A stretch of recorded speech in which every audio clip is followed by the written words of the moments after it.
Arrogant billionaire mocked a single dad veteran in court. What he did next stunned everyone. The courtroom was silent, so silent you could hear the ticking of the old brass clock on the wall.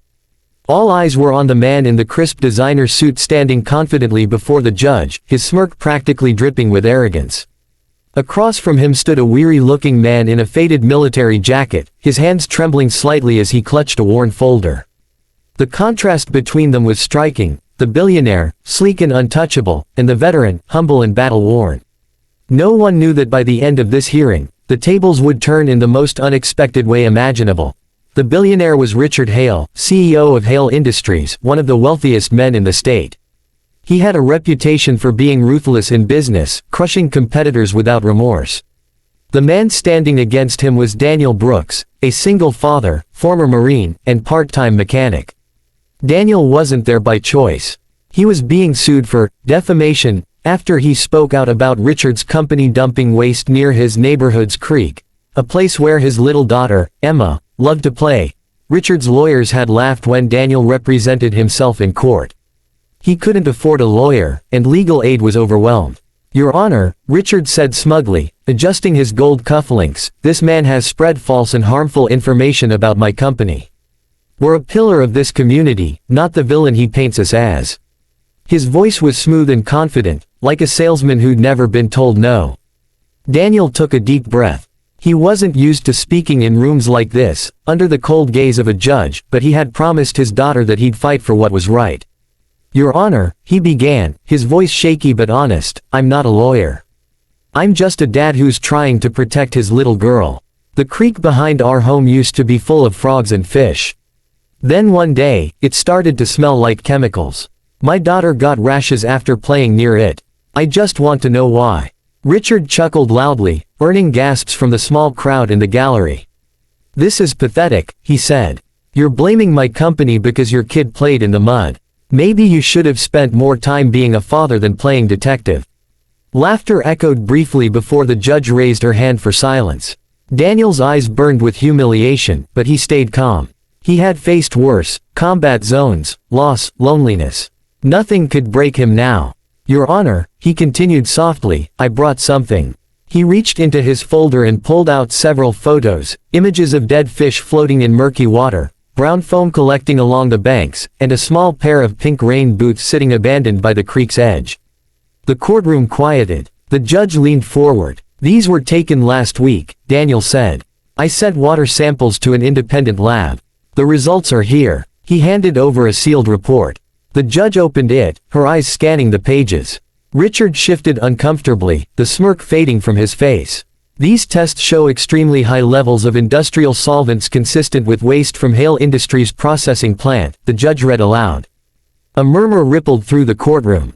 Richard's lawyer quickly objected, claiming the samples were inadmissible, but the judge silenced him.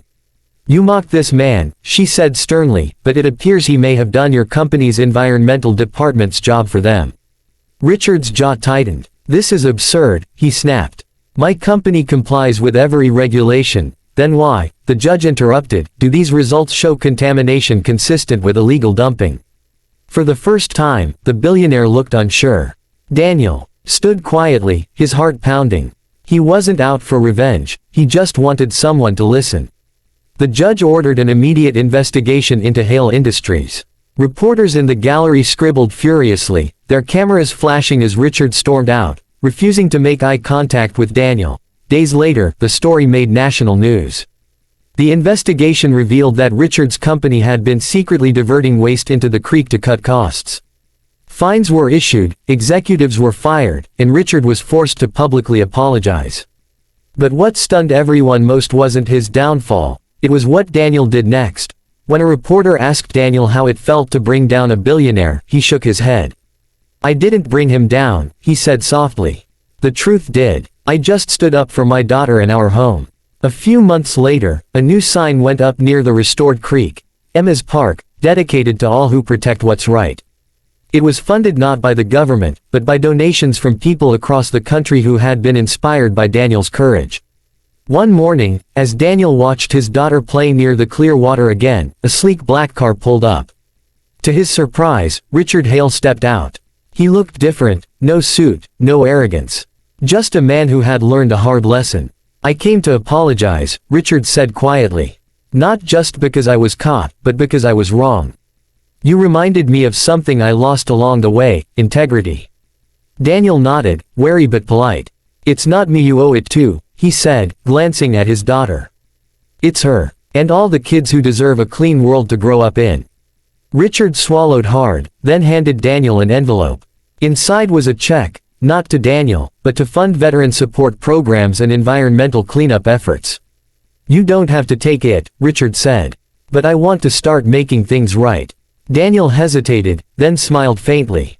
Then start here, he said, nodding toward the park. Help us rebuild, not just pay us off.